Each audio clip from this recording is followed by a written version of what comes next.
khai le các chani la lâu lom le ve ka cheu tun truma la le aphu tu kan lu chil tur hi veng lui tlang wal mel tha sai tuangan ngai tu ti tam thei tak suang tu na khovel ti thui thei tak la ton mang la si ti la aphu hi ani don ani abu sai tu hi si le thazula ani he la pu tu sai tuang hian la sin la mel tha tak hi azol tak tak ani mai long mo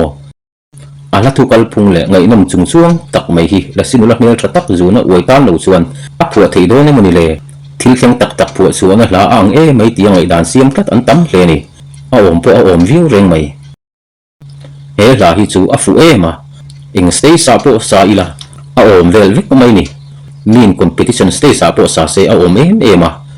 zan theng nuya le ka pia po sa se la a om em thuwa tui pun ni khuwa po sa se la ai me le em thuwa ni la simula han ti ringot to hian zofa te ru lung len na engama tak siam nga la he la thu hi aril mai ba ka ngai no be ya lunga ti lenga suang tu na khovela min hnuk lut ngal mai the la thu lung ti leng ren khom ti ila kan soi sual om la ve he la pu chan hi soidan pakni a oma pakhat na chuan zai thiam hing thang silarin moya sai tuanga thian pa ni bok chuan sai tuanga chu la si zo tak tak ani arin lo thu soin ama sai tuanga ngein a phu chan a hril dan he tiang hian a soya zan khat chu ka mu manga ka mu ngai hau lo nu la mel tha em nen hian kan lo in muwa chu nu la chu mel tha ka ti em maya abula chu nuam ka ti tak zeta ni ber mai zinga ka mu hil ka han than har chuan ka mu mangrama ka cheng zui ta thlat maya chu nu la muma ka mu nge mai chuan ka ril ru alu ka thlat mai ni kan ni thla cham reng maya chu nu la ka la mu ngai hau lo a ming po ka hriat lo ka mel hriat po ni bok si lo chu la sinula anga juk chanin he la hi ka pu chuak ta phong mai ni ti in a thian pa si la rin moya chuan la si zol ani arin lo thu le ton manglama sai tlunga thil ton ang tak chu ama nge ton aton ve to thu asoi nge ni lal sang liana atea aizol veng hui tangwalin asoi ve dana chuan sai tlunga te nen hian tle ro chu phat atanga in koma rimoi lama tui em kang kan nia sai tlunga hian le khachir a pe le maya thuziak thiam lal zui thanga short story au khok la si ti achir chuan rilru a ne le maya achir non nge ya ti chuan chu au khok la si thon thu ngai nom tak achir atang chuan he laming thang taki phu thei turin ngai dan aron nei pa ta ani ati ve thunga heng hun lai hian mizo thalai ten mizo tonga le kabu chuak reng hi chiran tum vek mai thina la si thon thu ngai nom tak au khok la si thon thu achir atanga ton mang la si la aphu nia soi hi apom hle ani la si thon thu ngai nom tak au khok la si thon thu achir atanga ton mang la si la aphu ta nia soi hi apom hle ni he la pu tu sai tlung nge hian kum sang kha jakwa som sari paria ta khan all india radio aizo station a alo han thun thai to a zolo male athiam te mingin zolo matenen an nge ni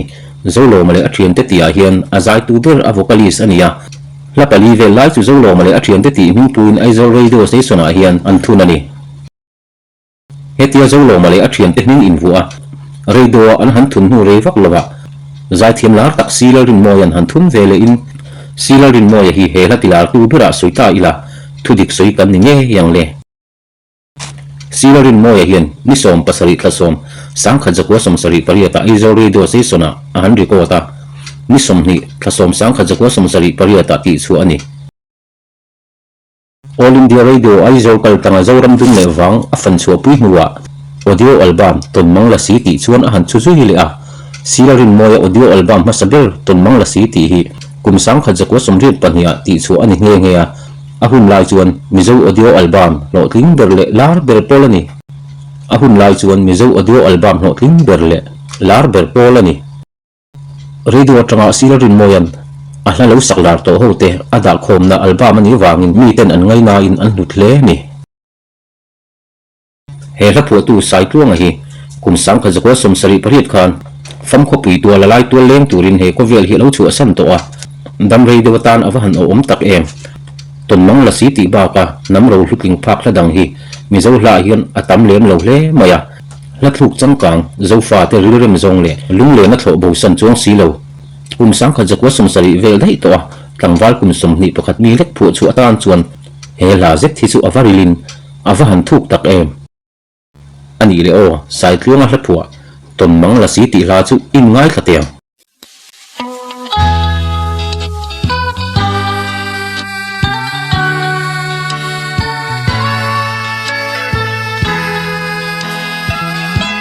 Sangan shu sang yang in zol nu la si leng tin khumi tan mang la ma ban huanin tham rang kan lo kaya shu thiam le mo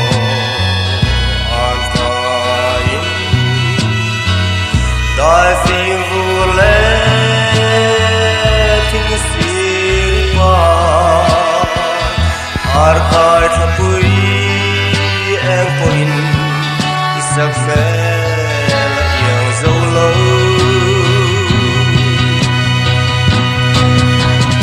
sam vila zolu siali idung ture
Tông nghe cung tuang bôi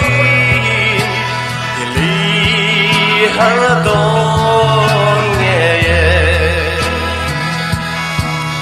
Thầy trăng về xe nâng chữ Nàng chuan sàn tiếng si a lệ chor khắp quỳ Đăng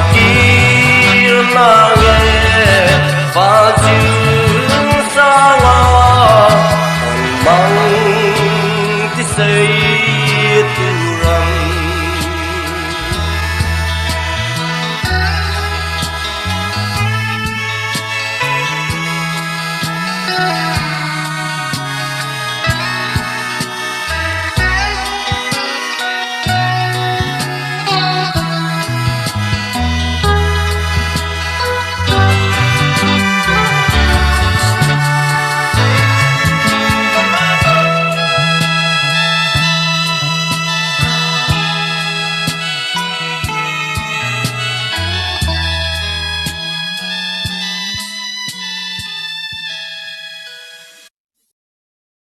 khai le ka chanela ka lo lom le ve ka cheu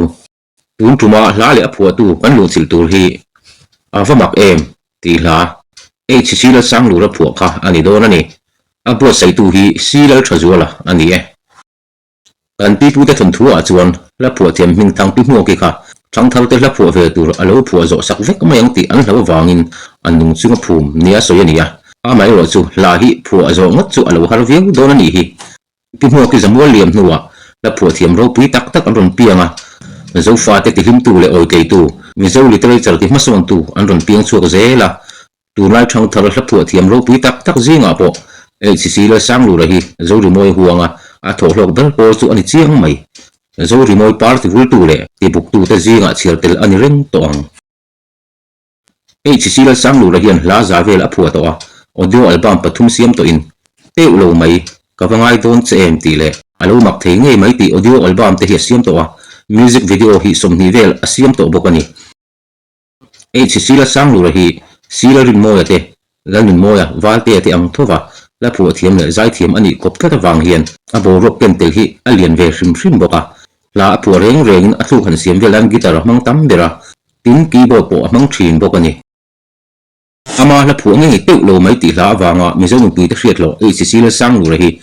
sang kha jako som sari paru February ni som ni le pakua sate kuwa lo piangin una piang chuak ni pa pathum le mei chia pathum zinga a upalama tanga chiara pathum na chi ani a hring punu biak moi hi sate khothen chi phul pi ko chuak ani ve thunga sang lu pa sang dila hi sipai asam rifle ani wangin mizoram hun rang sate ek sia su lung vel bak to nga te kwel to a chu tiang ani awang chuan mizoram tangram moi em zia te zo khonun nuam le rim tak mai te zo ko che vela zo len tu thing ding te le rang par ti rang par vul chiai mai thin te le asir vela ran thiam va si rang orol to pa an sir no mai te chuan HC la sang lu ra hi la phua thiam hing thang ni turin an lo kai hroi ani nge yang le HC la sang lu ra pi anu nu phul pi kho chuan sang lu ra hi no pangte ani lain phul pi kho hian a hroi renga sikul chol vele phul pi kho hian a hroi phei thina rei tak phul pi kho hian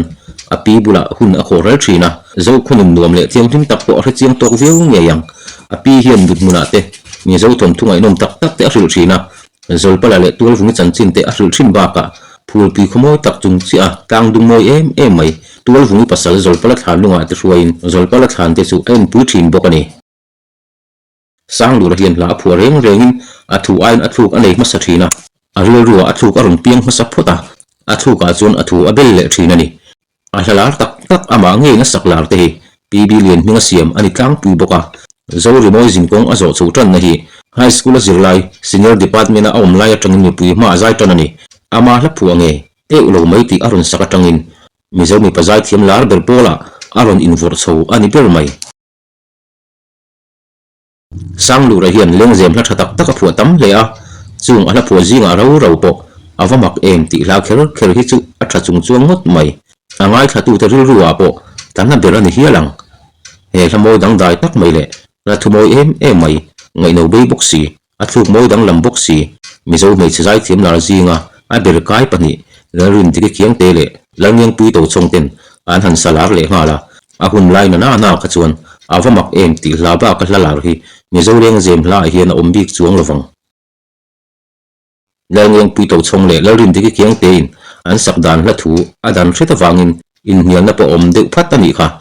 isak mela sara zamim ni ti laya sar zam ti lai tak a phua tun a phua chu dan dik tak ni bok chu asa ma sa hret tu langeng pui to chong khan te dang lam lova asak mai lain larin dik kiang te ro chuan dara zam aron ti thunga khonge dik zo kang ti chung changa in hian na asiam talai reng ani kha sara zam ti hi a phua tuin a tira a phua chu dan dik tak chu nia dara zam ti ro a thian thin kha te thuron anga ati dang lam le ni in a phua tu nge hian a soyani sar zam hi chimbal rong ang mai chanulama ni zung om to nuwa ni hual vela zam kol hai thina nia ni bula sar zam to chuan sar thi an nge ti in pi pu ten ai en nan an lo mang thina nia sar zam hi thil om zen ngai lo nia amoi em mai le ngala sar thi an ti en tiu na pi pu ten an lo ngai ngo maya sar zam an lo pon sar thi hi chu an ring thova thil pe mo tak mai chu sar zam hi amoi em mai ti hi ni van duai na le thina lan tir nan chuan ui takani thil mu tur zen zen lo ani awang le amoi em awangin zar zam to chuan mi ten an hudu em a anin ko mu sup thin ani HCC sang luran avamak em ti la apua chan zenet lan nun lui tuna presbyterian ko ran pa sol nu puinita apasal rong bol na mun nepala omme khi nula mel chelo tak mai ania anung chang thata wangin ama hrachiang tu apiang tengai na ta hloa anung chang moi tak mai ati mel that le zual ania anung chang adel chen de nuwa sang luran angai na em mai le angai azwal tel mai te athil ning thei thlot lo mai te chu moi dang dai tak nisira chimbal ang maya dang dai taka zam kul rai mai nen ate khin hi adik lo na a om ran lovang heti lai hian kan pi pu te hun lai khan dar ve thung hi alu ema dar bunai chin ngat chu ko khata pa ko sa thei tak le lalte an ni tang tu thina ni sai lo lal fanu manatan sai le dar te alar le thina ni rimoi lama dar bu in huna chang thu kle a dar bu la ringot po somni suang fe omani mizoten musical instrument an nei that ber ani ngal boka thil hu soinan dar hi an mang na sa hle thin boka la thua po an mang na sa hle thin ani dar tuiluan ti chu la thua nula mel tra soina na man ani rualin dar zam ti ero pi mo ki atanga lal oi thang pa lal zawale wan kama thlengin an lo mangai ho lo zoka chu ba ka dar sim hi thil zam chi ani lova amai ro chu dar tu ero chu thil dang chei mo nan an luan ve bok thin ani chu wangin dar zam ti ain sar zam ti chu adik zok in angai thei ta ni ole tuna chuan kum sang hi le som pathum kuma HCC le sang lu ra pu zo fa te nam anga kan nom chunga na tha le lung ti leng rem to tur avamak em ti la chu ingai thadon ti am kan ngai thak ma in ala thu hi kan soi ma sale photange chang khatna avamak em ka han donin he tiang renga thin lai lu zo tong the ngai hian ka in ring lo ingai hian tlei har nge mai athunon avamak em ka thil thiam thei lo ti malungi dum mai hi isak mela dar sara zam em ni le itel lo chuan ka tei thei lo chang ni na min dem lo la nang ngai wang hian tlang re reng hi ka don thei lo lemang min der mai lo la izun ngai riang hi min hnem ro chang thum na ching zo hian ka ring lo che tur zongi har riang tan hian izun ka phur sualem ni le itel lo chuan tuan ka rel thei lo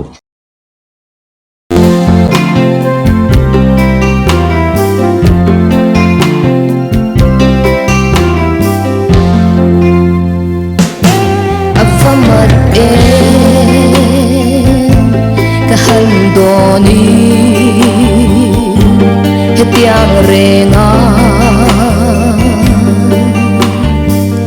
tin lai lua zo tong thei ngai ya ka in ring lo ngai ya ne klei har nge mai avaman ka shil thiam thei lo ti evalu i dum mai hi isak ne lan sar zamem ni le i telau chuan ka play thei lo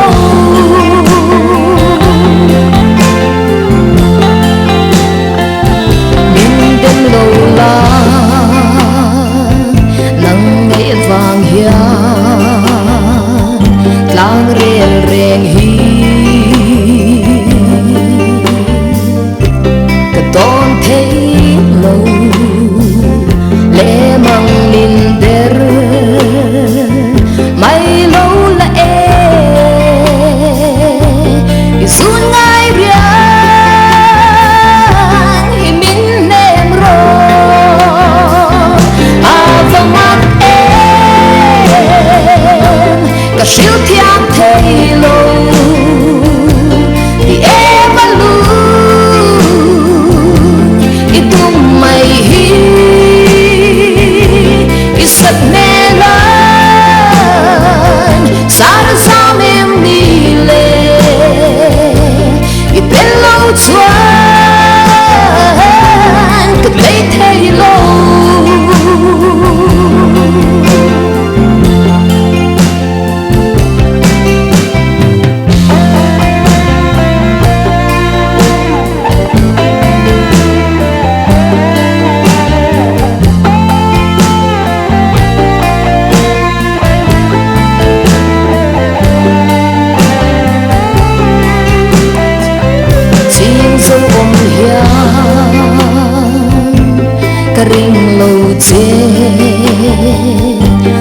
zong i har riang tan hian i zun ka phur swalem ni le i bello chuan ka re thei lo alvamat ka shil thiam thei lo ki evalu i tum mai hi i sak melan sar samem ni le i tello chuan ka thei thei lo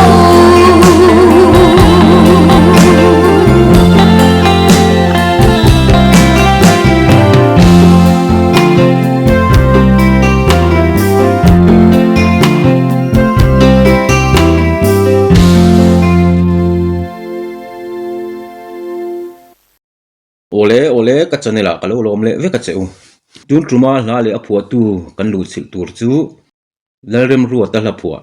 amen silfai kani ti hla kha ani don ani abuat sei tu hi VL lu aren thei ani e he la phua tu Lalremruata hi November ni som pakat sang khajak ba somru pali council su khuwa lo pianga pa chu CHHAN par ani in anu chu si ton lui ani unau paruk zinga upaber ni in zirna lama chuan high school azova pathian mal somna dongin fapa pakhat le fanu pathuman nei anupui marina le lupui nen hian kumsang khajako somriat pariat khan anin nei ani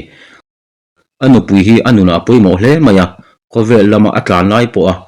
chel taka ama kai chuak tu ani an chung kwa hi mission veng thanga hunrei fe an chenga chuni hnu in khatla a kum engemozat an chen le hnuin tlang nuama hian kumsang ni soma tang khan an omta ni pathian mal somna ataka dong tu zinga chiartel thei ani nge yang Lalremruata zona anei fobuthin chu amen ti maya chandam ni thei laya engwang nge mi ten an du lo thin le ti hi ni khatla an omlai hian isai bung sumnga pathum chang lina ani chun kannat na te phurin kan lungai na te po aphur nge ya nima sela keni chuan lungoi na tlak buka pathian buka ti re theya kan ngai si a ti thu hi aril ruwa cham reng maya Bible chang omna lai hi a hremai lova Good Friday ni ma loka ain khom chu tuk verbula athua a Bible ken chu thlin aron chema Isaiah bung som nga le pathum chang li na chi hi aron chem hon saka Good Friday tu ka in khoma tu sei tu upazol lian a roi te chuan he Bible chang chi hi athupuya aron thlang le tanga la makati hle ni zan lama vui tam tak tung train pathian adora pathian polna achana tangin heti hian asoi Lalremruata chuan he chandam na ro pui tak hi sum le pai le hau sakna te sana te nei tur ta se adong phalo ber tur zinga mi kani nge yang amero chu lal isu cross a thisen sengin amana petlak vek to a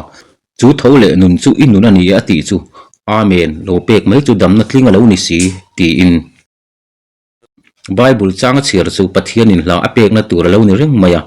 a thlu khi adong chop chil de ngal mai ani athu hi an in kila trong china voi nga voi ruk vel anei nu in September ni thum sang ni panga khan he laro pui takhi alo piang ta ni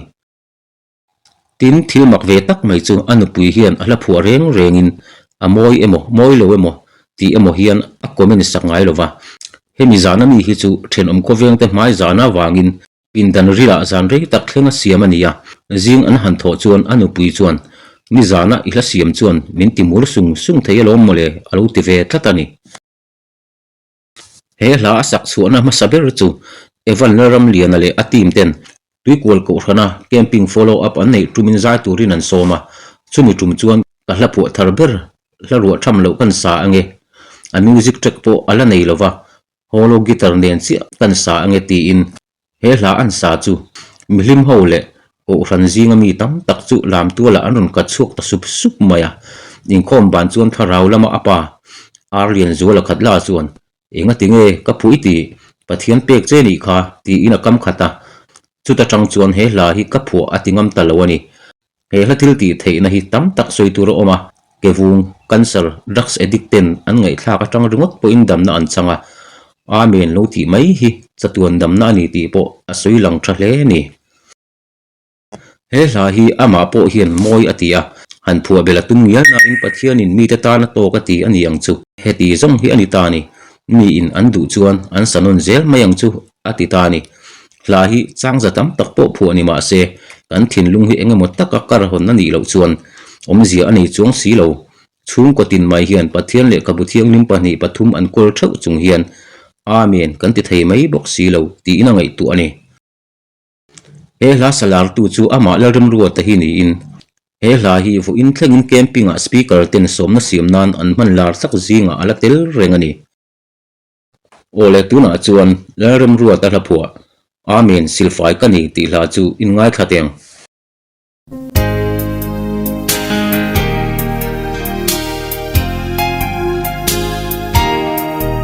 sual se tanan reita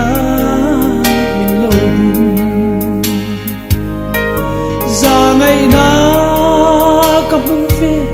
ap hal ngai lo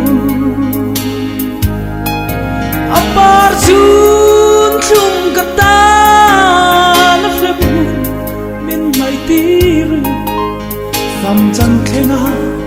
min puar ze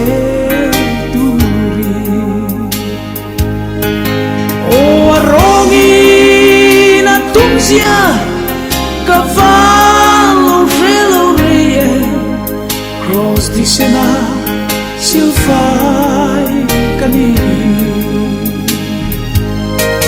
cross di sena silfai cania suala puarte zale canita zale la môi chu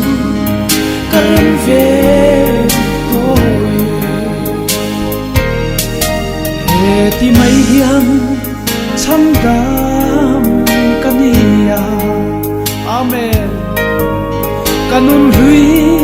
le sun a chui ve lo a không ai na kata na amen mai satua na ta nunna aloni o alui na trunzia cavallo velorie cross di sena silfai cani cross di sena silfai cania suala puarte sale canita sale la môi chu karen ve thôi o lui na trunzia cavallo frelorie cross di sena silfai cani cross di sena silfai cani amen ole ka chamila ka lo lom le ve ka che u tu tuma hla le a phua tu kan lu chil tur hi mizo chul chuak hla a chuan aya moi le tha om to lo fange ti tur khopa hla tha le bil chian dol pulai vul moi hla phua karon zong zel che ti hla ani ve thung don ani a buat sai tu hi keima kanie ahma sain ma lai mi chia te kha chu an len chua don le khoi lo wan kal don a piang khan mai an phi 53 na tun lai mi chia te ro chu mai an phi 5 su to chuan an chuak to don lo ti na ni he la tlu ka hla rei le lung ti leng zo fa te pai lai nau ku chereng thei la hi a om to hau lovang ti ta ila kan sui sual ani poin a sual na chuan tu kul ral po akai om lovasin he hla karon zong zel che ti hla pu tu pulal vul moi hi ma mi district zone mum boraya piang le selian ani he hla hi pulal vul moi hian a thian pa than chung dunga tan bik liau liawa a phua sakania ram boi lai khan ve khat chu a thian pa than chung dunga nen zone mum boraya tangin kan hmuna bazar turin an kala hlim le nuam ti thakin an bazara an bazar zo anin then zok hlan chuan a thian pa than chung ninga chuan boina alo tok lau maya mi te nen in ti buain a dal veilama chemte pil mok avi ania ka po chhon lovin a hmuna aboral ngal ani a thian pa thi na chuan pulal vul moi chu a thongin ati ham hai hle maya tap zoi chungin a thian pa rong en turin avakala ma se an lo phal si lova ti chuan a thil hai lutuk le ko har lutuk chuan he hla hi a phua ta ni he hla chang khatna hi in lu chil ve thim te ang atlar khatna hian he ti hian an tia van zol chhur thalo eng hian lungmin len ke zong a thian pa nen an num hlui te chu van sang taka zan lal nu chhur thla eng rui mai chuan chui kir tirin a lung len a kai thoti tlar khatna hian atar langani atlar ni na chung tianga thlokim lengila limni ka tongma na a thian pa a suna wanga a lung len na te limni reng a nei lo na te chu mupui angin van sanga thlokin leng ta dai ila vuin chu ka hlim ve deuh ma na ti in aron soi chuak le a atlar thum na le atlar li na hi lungmin len tu thian du tak wang khopui tuala ma tin vain ka tham vel ana lung len zong a thian pa tel lo chuan an wang khopui le sum tual ti chu a chul zo to a ma na hlim taka an len dun na an khu a chuan lung leng le ko har taka omin ma tin vain ka tham vel ati ta ni a hla chang tin mai hi lu chu awacha kum em ma se kan man don si lo ta hian du tokin i rek bung le phut mai ti ang kan hun khar nan ulal vul moi la phua karon zong zel che ti hla chu asalar ma saber tu Helen Zaithankungi thiam taka sak chu in ngai khatiang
in về em cả chơi lâu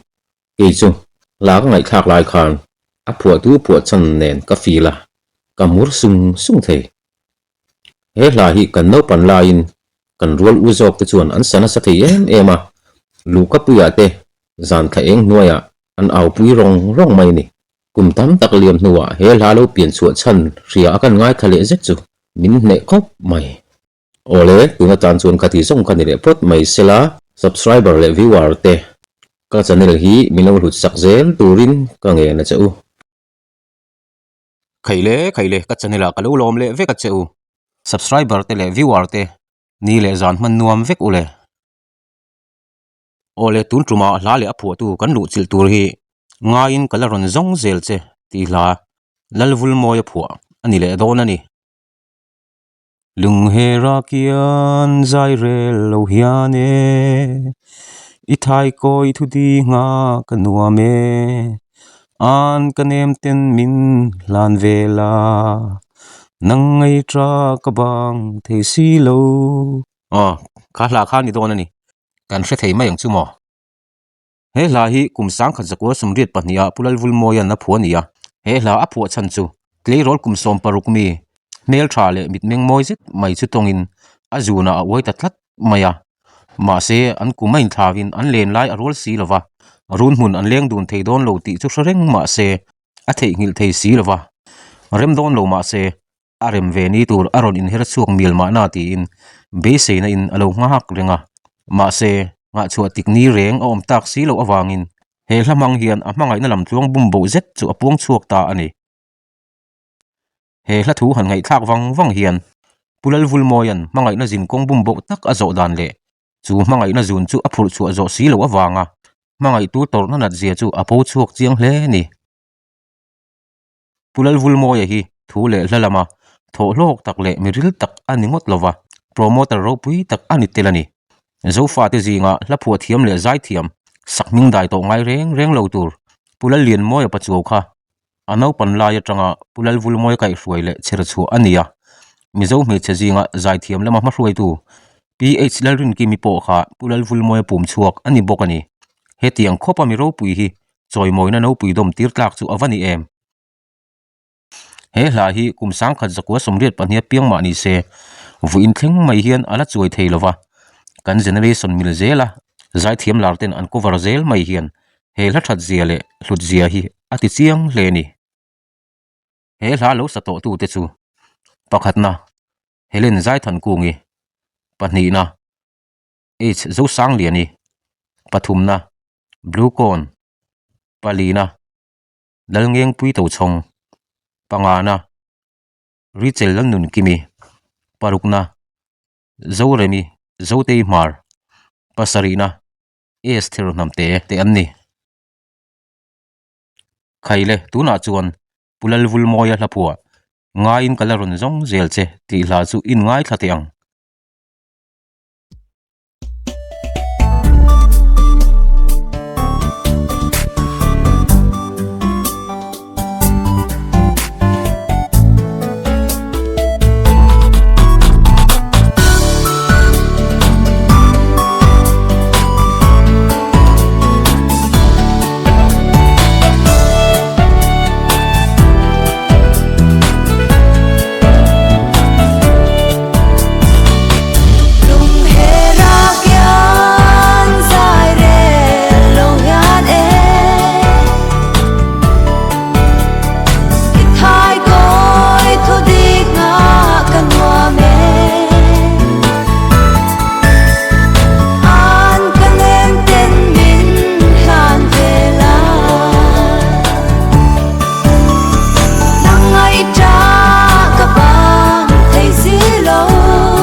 ole subscriber fel tak tak te le viewer te ka channel a kalo lom le ve ka cheu ka channel min lo hlut saka min ngai thak sak thin tu te chunga lom thu ka soya in du angin le ka chiar te kan thiam lovin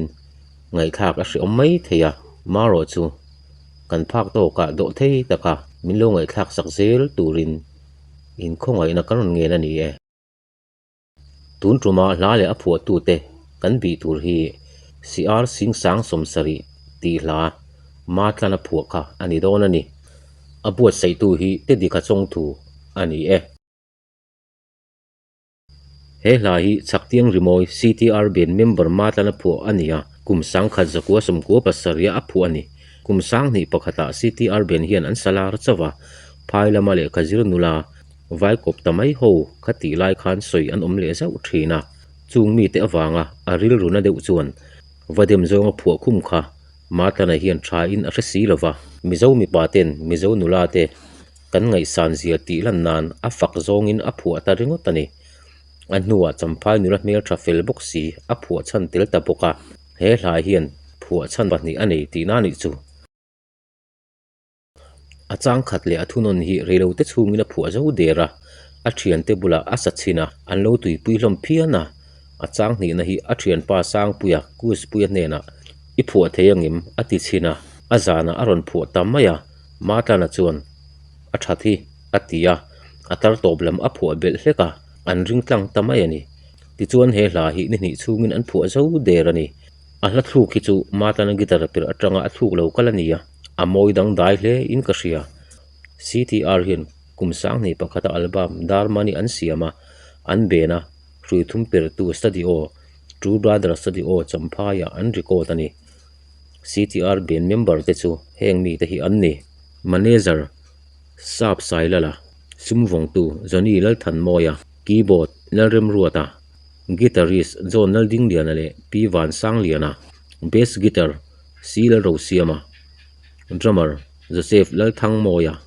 vocal and guitar matana second vocal F lal ming thanga tin F lal sang puya kus puya sap sai lala PC zo than moi lal ro tluang ral te Johnny lal than moya te te pachu te hi an ben member an ni bok CTR ben hian album pakhat chau an siam mana kum sang ni pahni khan lel te wat an don pui bokani CR sing sang somsari ti lai thu te hi latam taka an man pha veya alom hle ni tin trio trak benin umatanan amhangai tan CR sing sang somsari la ka huam ti hla phei hi chuan aron ti hit zual hle an ben ming hi ma mingan kum sang khat zakwa som ko pariata a phu ania atira chuan chaktiang zo rimoi ti na phua sidingan zo ti hi apaya chaktiang rimoi ming alo pulen ta ani champai khuwa kho chak rimoi tummi an lo ni bok nen an in me hle mai kum sang ni pakhat kuma art and culture department in manzai in ti siak wana pa hola abu saya khan mata na hi atil ve a pahni na ani nge nge ni pathum na chu Joseph Zai Ming thanga le ani thung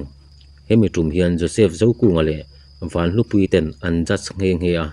mata na hian kum sang ni pathum khan Vegas ta de watangin thren thei lo di ti chu a release a rin ain a hit phian maya sailawaron lar lai nen aron in nang singa ni kha thren thei lo di ti hla hi Skyling channel lar lai khan la thana top 10 a hial alangani Skyling channel ti top lo phei se chu top 3 ani hi alang matana vekian la somni vel a phua to a la thuk panga vela siam to boka chung jinga chuan riteng dar zami ti hi a hit deuh ber kan ti theyang Mary dongi po hian a hla phua hi asa a he chanchin buat sei lai hian a record me kani apathian hla phua ru tham lo nal set mai chu one in Christ in an sabok ani kum sang khat zakwa som ko pali khan kelal cham li na tenen concert tour an neya longtlai lunglele mundanga mi puyan oya an hlo thling hle ni mizo guitarist lal muaka di cham boi pui per tu hi tha atile maya kelal cham li na tenen an concert na po guitarist an mang nge nge ni kum sang khat zakwa som ko pahni kuma la mola zor concert an neya khan pat petura so mania rin ain alo ti thei phian maya sapla panga lai zo ro ko zai kar laka asa ni kha kum sang ni pariata kol kul nula siwan lan lominen in nein champhai IB venga an chung ko in an cheng me kani ole khati zong kha CR sing sang somsari lalo pian chu dan chu ania tuna chuan pumatlana hlaphua CR sing sang somsari ti la chu CTR benten moi taka an sak chu in ngai thatiang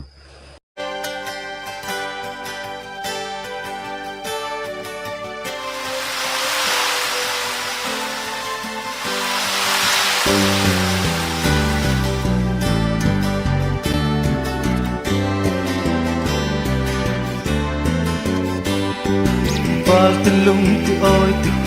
moi nghe ye nung sia le sak mel moi an ka le pian sia reng yi nang nang ve ngom mang mo chuai lo ten bu reng la kan bang ko ti moi an zo ko te ti kan wang nghe ye nang ang sak mel ton meu zong wa nang in min hol mai lo la si sang sông suri lạc ngai mang se ta suom nghe yang nắng tâm nan dòng dâu khut lê tiệt tuổi tết qua năm duang big chân đi nang yang re nga kim kang moi piang nhân ka ring lâu ăn suy qua vượt chính từ và tiếng là nu po yang ching dâu yang ka ring lâu dâu khut lê tiệt kan wang nghe ye nang ang sak mel ton meu zong qua nang in min hol mai lo la si a sing sang som suri la ngai mak se ka suam nghe yang nang ton nan zong kan wang nghe ye nang ang sak mel ton meu zong qua nang in min hol mai lo la sing sang som suri la ngai ma se zuam nghe yang nang ton nan zong